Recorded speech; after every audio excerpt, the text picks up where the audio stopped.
Join us as we dive into the history, hauntings, and high strange of the world to try to better understand the paranormal. I will be your guide. I am paranormal researcher and investigator Eric Freeman Sims. Welcome to the Unseen Paranormal Podcast.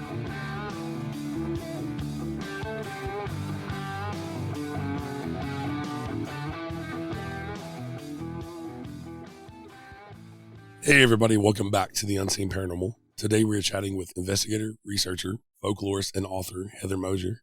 You may know Heather from her work as a writer, producer, and crew member of Small Town Monsters.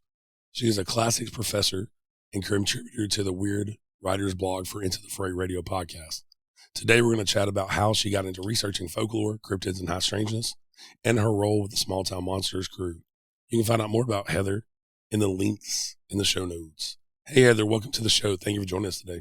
Hi, thanks for having me. I'm glad to be here. Yeah, I have laryngitis, so the audience knows, and we had to reschedule because the other day I couldn't talk at all. So yeah, I sound a bit rough just for the audience. It is what it is. We'll just get through. I feel fine. So good.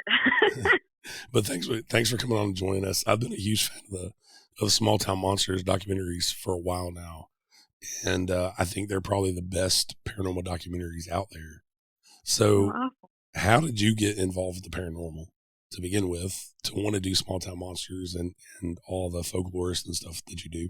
Yeah, so I've always been interested in the paranormal since I was a little girl, raised on unsolved mysteries, for one, Goosebumps books, scary stories to tell in the dark, things like that. And then I went to college and started researching. I was a classicist, so Greek and Roman history, and part of my favorite aspects of that were the myths and legends left from there, especially if they had any type of ghost story attached to them, and just really got deep into researching in general. But then after I graduated, I was really missing the researching aspect of things, like really a deep dive into stuff. And Small Town Monsters had already come across my radar because Seth had already put out a film called Minerva Monster, and that's actually not far from where I grew up. So I was already aware and had been following his work. And it was around Mothman of Point Pleasant, I saw that he had added more folklore to things, and that's something that always caught my interest anyway. So I started talking with him, and I continued my own research of weird stuff on my own.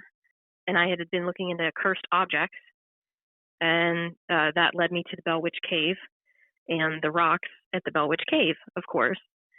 So after talking with Seth for a while, and then he announced that they were going to be doing a movie on the Bell Witch, I said, well, hey, I've already been looking into that if you want any help. And that was kind of the beginning of that. He said, yeah, let's do Bell Witch, but first help me with Momo and Mothman Legacy. And so I got to help with those two first, and then it's just gone from there. No, that's awesome. Yeah, and the Bell Witch is not very far from me. I'm pretty familiar with the Bell Witch. Growing up in Middle Tennessee, people are always fascinated by the Bell Witch. And you're talking about the rocks. I've talked about that quite a bit because I find it fascinating that people take rocks from there and then they feel like they're cursed or whatever and send them back. Yeah, absolutely. I was doing research into cursed objects, but specifically ones that do get sent back to wherever they were taken from, and people write letters explaining the horrible things that that had happened to them. And all the letters seem to keep a similar format. You know, just it's a letter of apology and regret, really. Yeah. I'm so sorry I didn't listen to the legend, and now my life's falling apart. Please take this back. And that's what drew me to the Bell Witch story to begin with, was the cursed object aspect of things, and then it just went from there. I think that's really cool that Seth and with the films started going toward the folklore, because I talk a lot here on my show and have from the beginning about the folklore behind whether it be ghost stories or things like the Bell Witch Cave or, you know, the cryptids. I think it's really important to keep that folklore alive, for one, because it's a history of storytelling in Appalachia, but also to understand where these cryptids and hauntings and things come from. And so maybe if you understand where they come from, you can understand a little more why they're happening. Yeah, exactly. I agree with that. And I've always enjoyed looking into similarities throughout time and location, it gives us a better idea of who we are or who different groups of people are, and all of our similarities throughout time, because really we're not that different. Even from ancient times, a lot of the same themes are still going on, just under a different name. Yeah. Yeah. And then also all around the world, you have some of these phenomena who have crossed the span of time and cultures who have never interacted with each other, but still have the same beliefs and things like that. Yeah, that's the stuff that really fascinates me. Yeah, because we're always, I mean, especially in the paranormal, world, we're always looking for connections to try to explain things. And so, yeah, I think that's why the folklore is and I find folklore fascinating. Coming from, Middle Tennessee, being not far from Appalachia, Hmm. that's a huge tradition in the Appalachian Mountains. And we get a lot of our words, our vernacular from that, like the boogeyman came Hmm. from the booger, wood booger, Yep. which is just Yeah. another term for Bigfoot. Yeah. Mhm. Yeah, absolutely. So when because you grew up around that area, one story that I had heard from a few people was that kids that grew up in that area, instead of like saying Bloody Mary in the mirror, they were told that they couldn't say "I don't believe in you, Bell Witch." Is Yeah. that something you grew up with too? Yeah. Yeah. Yeah. The Belt Witch definitely was a bigger deal than people outside of Middle Tennessee. Hmm. With even that, with changing the Bloody Mary thing to the Bell Witch in the mirror. Yeah, it's interesting how those take on regional meanings too. And Hmm. I find it fascinating, especially with the cryptids. You have all these small towns that Yeah. there might have been only one cryptid sighting, but they still 50 years later, 100 years later, having festivals off this one sighting of this cryptid. Yeah. Yeah. And there are places that people are like revitalizing stories. So right now in the cryptid community, one of the cryptids that kind of came back last year to like popular discussion was the squonk. He's out of Pennsylvania, and just it was like one or two people in the cryptid community saw it, like read about him, and really fell in love with his story, and then started making little stuffies and writing books. And all of a sudden now this fall there's going to be a Squonkapalooza. um, and I'm sure it will be an annual thing after that. But it was a renewal of a cryptid that nobody really talked about prior to like last year, and it's a story from the early 1900s, I believe. But yeah, so we even see that, and I now they've got I don't know how long it's been going on, but I'm seeing people talk about it more, like the Jersey Devil Festival. There's been a huge resurgence in the Pope-Lick monster, Yeah. just being a factor in festivals down around Louisville. Yeah, it's exciting to see. Like, I feel like now's the time for, if the community hasn't embraced it, now's the time to do it, Yeah. because everybody's interested. It seems like there's a huge resurgence of interest. Yeah, and I think like for example, the Hopkinsville Goblin, I think Yeah. has seen a resurgence because of Hellier. Yes. Absolutely. And they used to have a festival. I don't know if they've had one the last few years, but I do remember seeing that they had a festival for a little while. But I think COVID also shut a lot of stuff down. Right. And of course, the big one's Mothman Festival. Yeah, You and can't. now you're having like the Chicago Mothman, and like Mothman's being seen elsewhere. Mhm.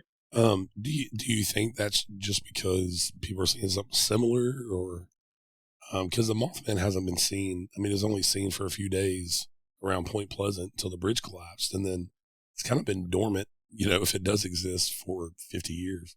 Yeah. So it seemed like there was a cluster of sightings in like the 13 months or so preceding the bridge collapse. But then that's kind of where they quit talking about it afterwards. The bridge collapsed. I mean, there was something else for the community to focus on. A horrible tragedy had occurred. But part of what we did for Mothman Legacy was I went to books and online forums and so on, and I found people who have had sightings of a Mothman-like creature since then. So the sightings are still occurring. It just doesn't seem to be as concentrated as it once was. Yeah. And then, of course, in Chicago, the idea is that they're seeing this like flying humanoid And I think that part of that just becomes I don't know, like thinking of other cryptids, which one sounds closest. They Right. weren't seeing Bigfoot flying or whatever, like, Yeah. so I think Mothman kind of got brought into the fold. But initially, the sightings were just flying humanoid. Of course, Mothman, his initial sightings were more like a Birdman, too. So things morph and change over time. Yeah. One of the things I found interesting, and I've never been a cryptid person. I've always been a, paranormal investigator with ghosts are kind of my forte. And Yeah. kind of like you, I got my start long before the TV shows were on and things like that when I was a teenager, being interested in Yeah. ghosts and things. But one of the things, and I may be wrong on this, that I've seen, especially in the past 3 or 4 years, is different folklore popping up that we've never heard about before, but apparently has been around. And probably the main example that I think of is like werewolves and dogmen. And it seems like whenever the Beast of Bray Road stuff came out, now everybody is searching for dogmen, and dogmen sightings are everywhere. And I find that fascinating. People, I guess my question is the chicken or the egg? Like, were people actually seeing dogmen, or is it because of the Beast of Bray Road stuff and people are now brave enough to come out and tell their stories? Which came first? Right. Yeah, I think that we've seen it happen over the years with a lot of cryptids where there'll be a sighting and then there's just a whole cluster of sightings in the area because people come forward, or they've heard the story and they see something unusual, and so that's already in their head and they kind of attribute whatever oddness had occurred to that particular cryptid or sighting. The term dogman is relatively new when it comes to the cryptid community. We usually just said like werewolves. Right. And dogman came up, later, like you said, Beast of Bray Road and post that. And now it is everywhere. It seems like that's, aside from Bigfoot, when it comes to cryptids, I'd say the next most popular cryptid has to be dogman. And it is wild to see how deep some of this goes. I don't know, because there are people that argue that there is no such thing as dogman, that really what people are seeing are a Bigfoot with like an elongated snout of some sort. And I met a researcher out in New Mexico who steadfastly believes that there's no such thing as dogman, that what we're seeing are remnants of an ancient ape that has more of a baboon type face. Yeah. But because for us, something with an elongated snout like that was more reminiscent of a dog or a werewolf or something like that, we attribute it to dogman. But I don't know, when these sightings pop up and then people start digging into the folklore, it's not as if these creatures don't exist in the folklore related to the areas, whether it's the natives that lived in the area beforehand or immigrants that had come into the area. Everybody has stories of these creatures. So if you see something odd and you dig deep enough, you're probably going to find something in the lore that can correspond with what you saw. But as far as the rise in sight, I mean, at this point, I would think there's something to be said by the fact that dogman is so popular. So if you're out and you see some creature with pointed ears and a snout, that's already in your head, so that's the name you're going to give it, whether that's what it is or not. Right. But I don't know. I don't know if there's like an uptick in sightings or anything like that. There seemed to be an uptick in sightings both in the cryptid world and also the paranormal world, it seemed, when COVID had shut everything down and people were forced to like stop their daily hustle and bustle. And I think we're more aware of their surroundings in general, whether they were just out doing nothing during leisure time out in the woods or whatever, Right. or just being more aware of things in their house. And that, I had wondered if that was not so much a sign that activity was an increasing thing, just so much as we were more aware because the rest of the world had kind of stopped for a few months. And so we were more open to those experiences. I don't know. Yeah, it just intrigued me because, werewolf folklore goes way back in history, especially in Europe and things like that. So, yeah, and one of the stories that I found was interesting because, like I said, growing up in Middle Tennessee, land between the lakes, I've gone up there my entire life. And until last summer, I went to a cryptid conference in Paris, Tennessee, and it was a dogman cryptid conference. Yeah, so you heard Martin speak. Yeah. And I never knew that Land Between the Lakes was a huge like dogman hotspot for sightings. And then there's like this famous story in the 80s where apparently a dogman supposedly killed some campers. Yeah, like a family. Yeah.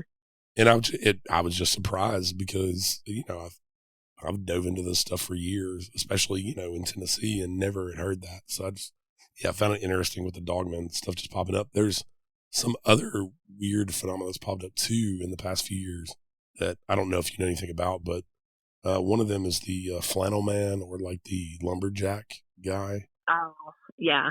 Yeah, I've heard of that. Like a Hat Man type figure. Yeah, but the flannel shirt guy or the lumberjack is supposedly helpful to people. Mm-hmm. But it's just, Yeah. I don't know. And you hear people say there's a thinning of the veil or whatever. So I find it interesting that all these different things, like that have popped up and people are seeing and reporting weird new cryptids and new phenomena. Yeah, that reminds me of another thing that I've seen. It's become really popular on like TikTok over the last year. The concept of this not deer creature. Yeah, that was something that I'd never heard of at all until TikTok started talking about it. And like, I'm in the foothills of Appalachia. We never talked about a not deer. I mean, we talked about Bigfoot and things like that, but that's just new. And I'm not saying that maybe it didn't exist somewhere else, but part of me wonders if it wasn't just something that was made up relatively recently because it made a good story, or someone maybe saw a deformed deer or something like that, and now it's just kind of taken off. Like the idea of, and I hate even discussing this entity, but like Slender Man, yeah, didn't exist. Like it just didn't exist when I was little. right. That wasn't a thing. Nobody talked about it. And then it comes about in these online forums, and the next thing you know, several years later, girls are trying to kill each other, like sacrifice the one girl in the woods to Slender Man. Right. And people see him everywhere. So I wonder if sometimes these stories don't pop up, and then because it's already being discussed in our consciousness, that we kind of almost like a Tulpa type situation, right, where we kind of think it into existence, because there's enough of an effort on everybody's part to think of it, and then all of a sudden there it is. Yeah, and I've thought about that too, about the Tulpa thing, and then some of the stuff I've also thought about, maybe time slips with some of the werewolf dogman stuff, and even Bigfoot. Because when you get a Bigfoot, you have the two camps. You have one that believes in the flesh and blood creature, and you have the other that is into the woo, as they call it. And Bigfoot just all of a sudden disappears. Well, what if it was a time slip from a creature, an ape-like creature that lived, which we know in our past, you have different ape-like humanoids that lived. Yeah. And somebody said, well, why would you think that? I said, well, when you see a bear in the woods, you don't go up and poke it to make sure it's real, do you? That's true. You're like, shit, it's a bear. Let me get out of here, And maybe we're seeing deer and bear and things like that are time slips. But like I said, you don't go up to poke it, make sure it's real.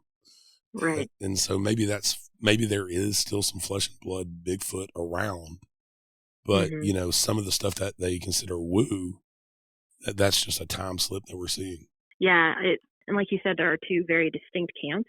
And I've known just from doing some of the research for Small Town Monsters, it gets so viciously divided that you almost, you have to be careful when even trying to set up interviews, because some people will be so violently opposed to the woo, or violently opposed to the flesh and blood or whatever. And at that point, you kind of, I don't know, it's difficult. But everybody starts fighting amongst themselves. And to be honest, nobody knows. We don't have any definitive answers, so I'm not sure why we get so angry about it. But I think that the idea of like time slip is not out of the question. I don't think the idea of possible portal things is out of the question. Right. It's one of those things that, and this was something that I came across in the paranormal too. Like I always believed in the paranormal and wanted it to be real, right? But then when you have your first experience, it still shakes you, because now there's this confirmation, okay, there are things that are different than I have been perceiving my entire life. So I guess I've gone the way of, if that's possible, then what else is possible? Right. Because half of that doesn't make any sense. So why in the world would I completely throw out other ideas? I don't know. That's the kind of thinking that I have when it comes to this thing. But I do know that people are very steadfast in their beliefs when they think they know or have spent years studying things. And they come up with a hypothesis. They don't want to hear any other ways, or they've already entertained them and they've come up with their own conclusions. So yeah, I always akin it to people like things in boxes, and so if they can put it in a box to where just enough for them to understand it, and they kind of don't want to go outside of that and Mhm. admit, okay, maybe, I was wrong. Maybe I should change my views or whatever. For Yeah. me, I think the older I've gotten, I think it was like that very much with paranormal investigating with ghosts. When I was Mhm. younger. Like my goal was to, okay, I'm going to capture evidence and wow the world with it. And Right. now that I've gotten older, investigating is completely different to me. I don't give a shit about capturing evidence for other people. It's all about proving it to myself at this point, Mhm. over and over again, like, and getting this, the evidence for me and having personal experiences and that connection with the past instead of, and I do capture evidence. Don't get me wrong. I get AVPs and I've got some cool pictures and things like that I can explain. But Yeah. yeah, it's less about trying to set the world on fire. But also my views, especially doing the show and talking to different people, listening to what they have to say, my views have definitely changed over the past 3 or 4 years. Yeah. Just from listening to other people's opinions and saying, okay, well, not that I am flip floppy on my views, Yeah. but I was wrong on this. This makes more sense to me. Yeah. I think it's important to have that, and then also the acknowledgement that we haven't experienced everything. Right. There's no way that we're ever going to experience everything that there is to feel and know and see. So if other people are having these stories, who am I to tell them no, that's not what happened? um, because even on some level, if it was something they completely imagined, then it was still real to them at the time. Right. So I don't have any place to tell them that they're wrong. Yeah. And that's kind of where I come from now. Like I said, when I was younger, I would be trying to tell somebody, well, that couldn't have happened because this, and this, or I'd be trying to debunk their story. Yeah. It was just an old creaky house or whatever. Well, yeah, now I realize, well, I can't say that. I wasn't there. I don't want people Right. discrediting my personal experiences. Mhm. So who am I to discredit theirs? Yeah, exactly. And we tend to do that so often that sometimes it's difficult to get people to share their stories because that's Right. the first reaction that they've gotten from people when they do go to share it. And so they just shut down after that. Nobody's going to believe me, or even worse, they get mocked or something. Right. And so they just clam up and don't say anything. Yeah. And I've had so many people when I do conventions or any kind of thing in person where I'm talking to, different people, they'll come up to me and be like, I don't believe in ghosts or I don't believe in Bigfoot, but here's my story. Yeah. Because I think they want to gauge if you're going to think they're crazy or not. Right. And, Yeah. I try to always do it with an open mind and say, no, I've had crazy experiences I can explain. I can tell you some crazy shit that you'd be like, what? You're crazy. And so, yeah, I try Yeah. not to discount anybody. I think that's important, like you're saying, because people are afraid to come out and tell their stories. And I think luckily with like the internet, that's one of the good things on the internet with, Reddit and creepypastas and things like that people Yeah. actually have an outlet for that without putting themselves out there. They can hide behind a screen and still tell their stories. Right. Yeah. And they can find a community, and that's important. Right. And I think that's also what's important about Small Town Monsters and what y'all do with all the different topics that you've done with cryptids and UFOs and things. I think it helps people. Okay, here's a serious documentary, not making fun of anybody, but also doesn't have an agenda that puts the research out there, the folklore, the people's stories without making fun of anybody. And here you make up your own mind. Right. Yeah. And that's something that I've been really proud of that Small Town Monsters has been able to accomplish, and something that's actually made my job easier when it comes to getting witnesses willing to speak with us on the different topics is that we have a body of work that's easily accessible because we have a lot of stuff on YouTube now, so that's the easiest thing to send people to. But I can go up to a witness or an experiencer and ask them if they're willing to share their story, and they're still hesitant, understandably so.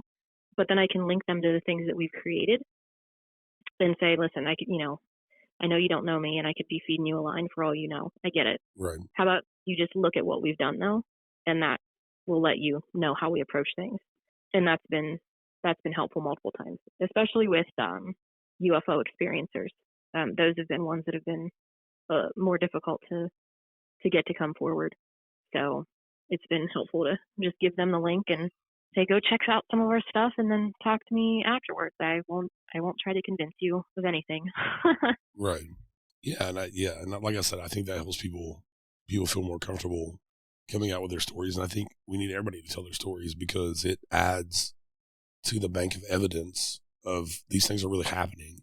And then when you put multiple stories together of the same kind of entity or cryptid or paranormal experience, that speaks to, it almost gets into a scientific method of, okay, it's not repeatable in the scientific method, but when you have 1,000 people who aren't connected in any way, shape, or form, have nothing to gain off of telling this, but they've had the same experience, there's got to be something to this. Right.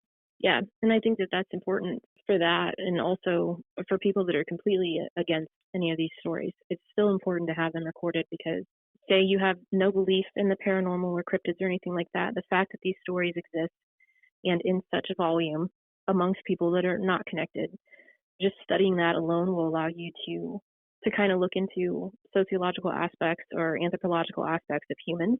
And like you can see the trends throughout history, and that alone allows you to study humans. Right. And like what is fascinating to our minds, even if you were to throw out all belief in it, I think that there's still value to it. Yeah, yeah. So over all of your research and the folklore and all these cryptids and things, what are some of your favorite cryptids and favorite folklore about cryptids and the high strangeness? So some of my favorites. Well, I'm fascinated but terrified of the Wendigo. I'm like morbidly curious, I guess, is probably a good way to put it when it comes to the Wendigo. And we haven't had a chance to really dive into that in STM, so I haven't gone completely into that yet. But what I have taken time to do on my own has been interesting and disturbing. The goat man keeps popping up everywhere, and he's interesting. I find him one of the more interesting cryptids because a lot of his stories kind of overlap with urban legend. Yeah. And that adds another layer of complexity and intrigue for me that you don't necessarily see with something like Bigfoot or Dogman. So those ones are my, I guess, favorite, but I would never want to see either of them. I definitely never want to see a Dogman. And Bigfoot, in all reality, I believe that Bigfoot exists, but even if I were to see one, it's still going to mess with me. Right. Even though I think that I've had experiences with them before, physically seeing that in front of me is still going to mess with me.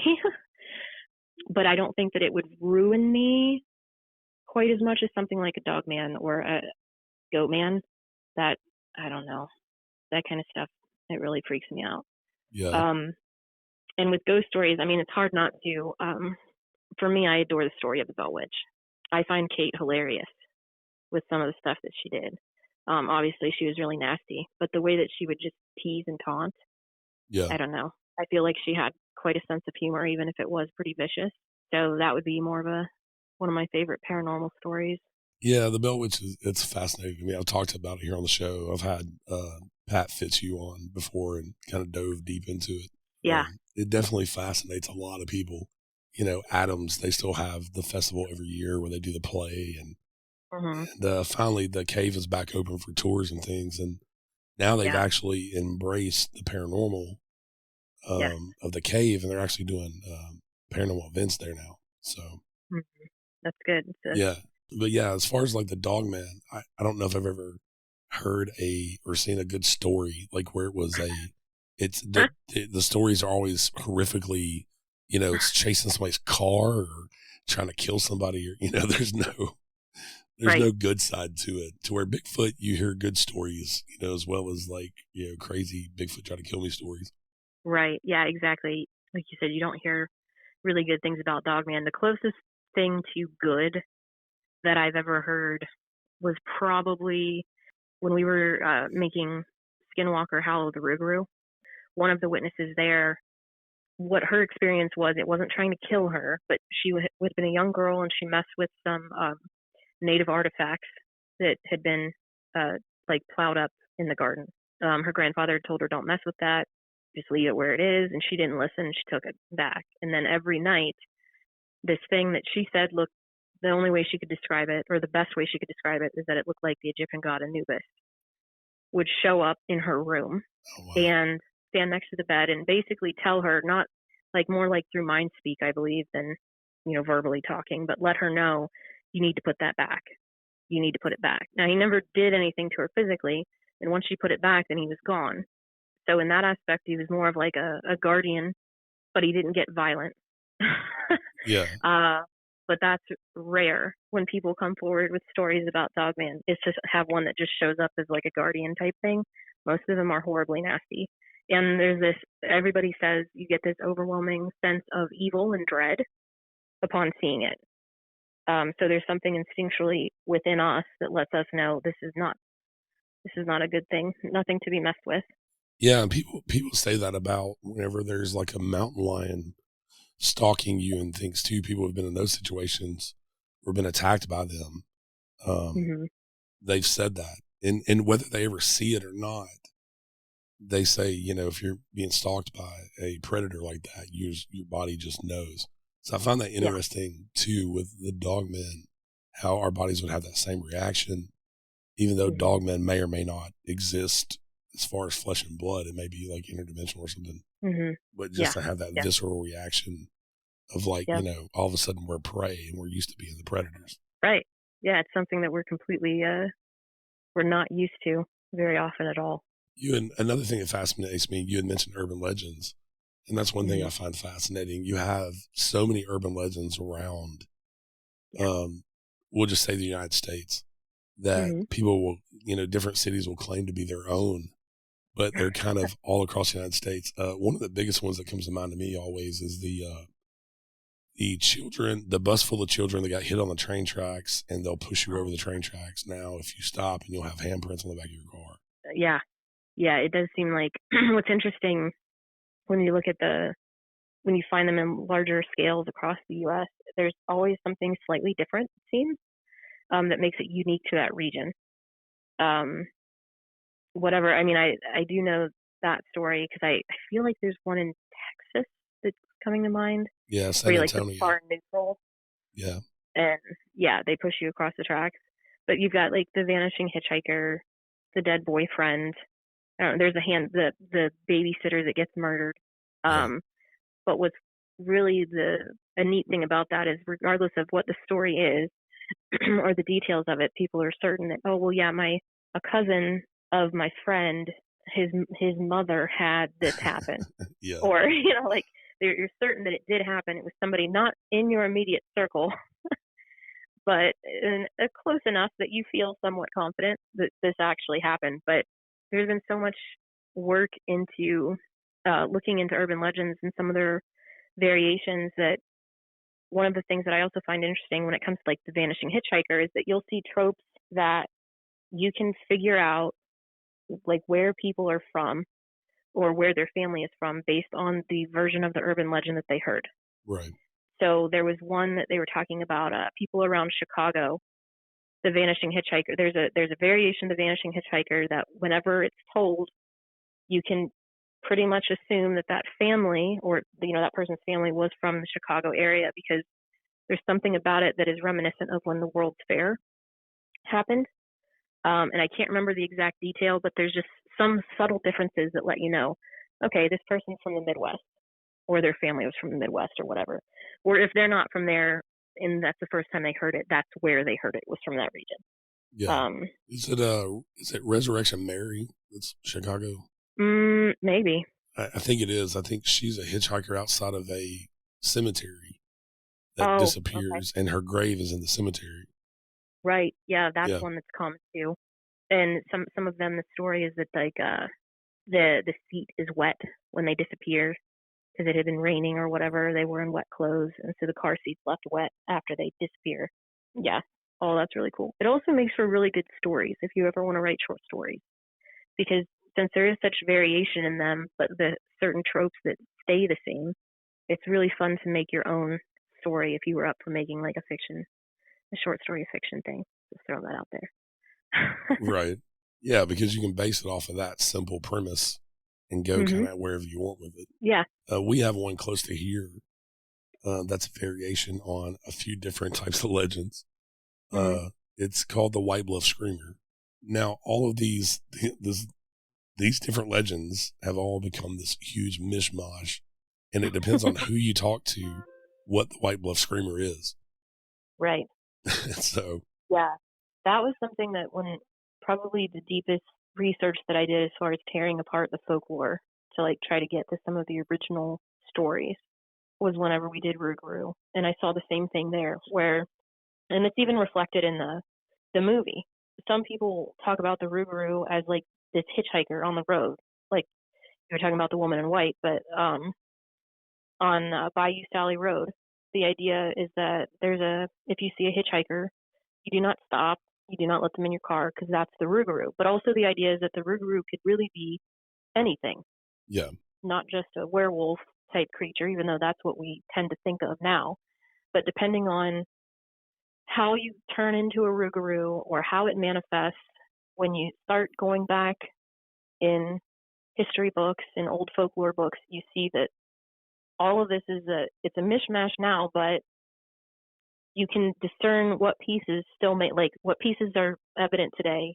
You can pull it apart and see, okay, well, this is from the French, this is from the Homa tribe, this is a Creole thing. Like you can just start pulling it apart and see what aspects from the different legends kind of battled it out to make it through today to yeah, create what the Rougarou is now. But it's the same thing, depending on who you're talking to and the stories they heard, what their heritage was, will dictate what the Rougarou is. yeah.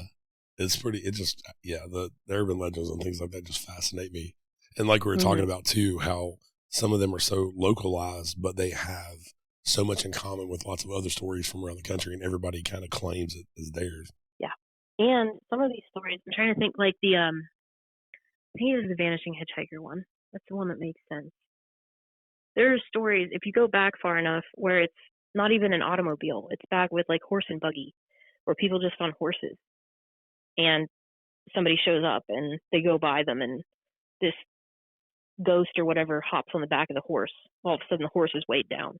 So it even precedes, like the ones that have a modern flair to them, Yeah, to a certain extent, like an automobile, still existed prior to cars. Now, I'm not saying, obviously, things that would be an internet situation or whatever. Maybe that existed in book form or something. But yeah, they're not new. yeah.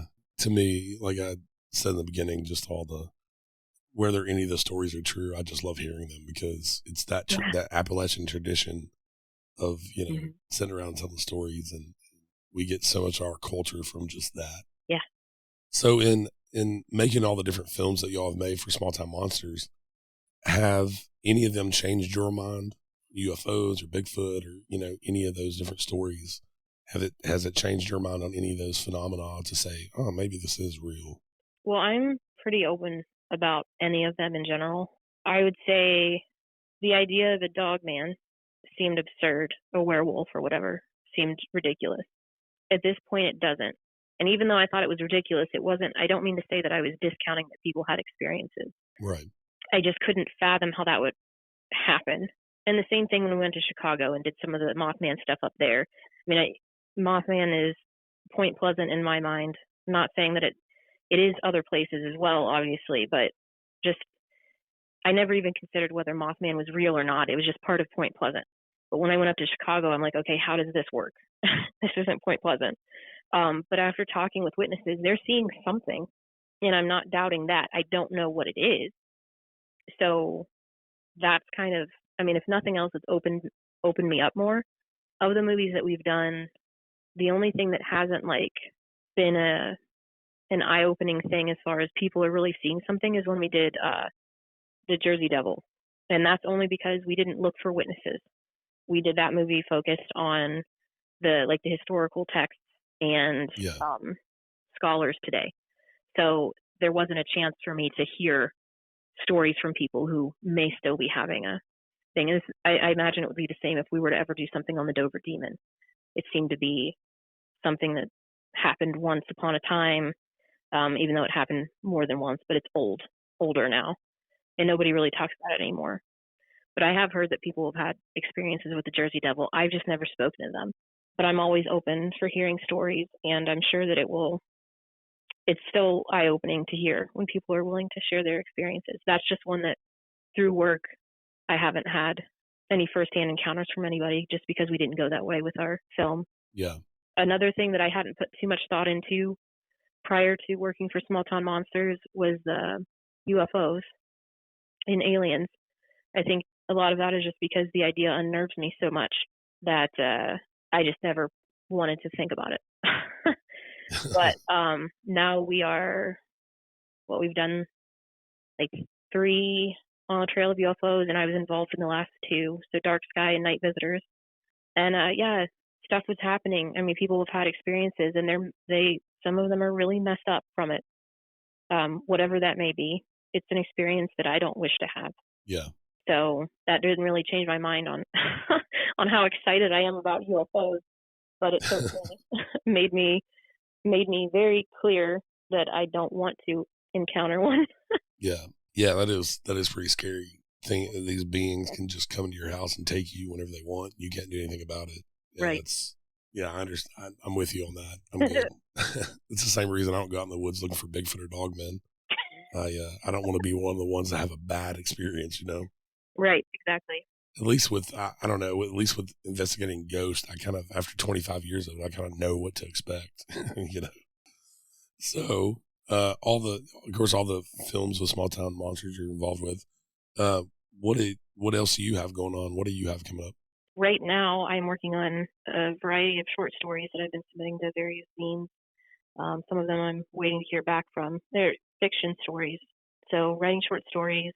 I'm currently researching Headless Ghost, but in an effort to find names associated with the Headless Ghost to put a story to who these people were prior to becoming the Headless Ghost that is seen in old newspaper articles or whatnot. And I'll be presenting about that at the Haunted America conference in Alton next week. But yeah, there's that. Also, I'm collecting stories from all over Appalachia with the goal that someday I'll have stories from all of it, even if they're just little pieces. But I want to have stories from like every county that's considered Appalachia by the ARC and find a way to put all that together. But yeah, that's kind of where I am right now. Oh, that's awesome. Yeah. Yeah, I love that there are people out there like you collecting these stories to make sure they live on. Because unfortunately, some of the older people in Appalachia that tell a lot of stories in that area, when they're gone, the stories would be gone too. Right. Exactly.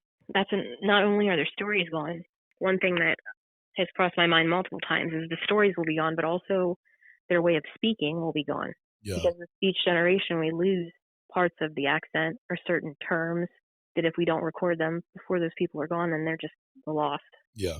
I mean, I've even talked myself out of certain words that I used when I was younger, just as I got older, because you'd get teased for sounding a certain way.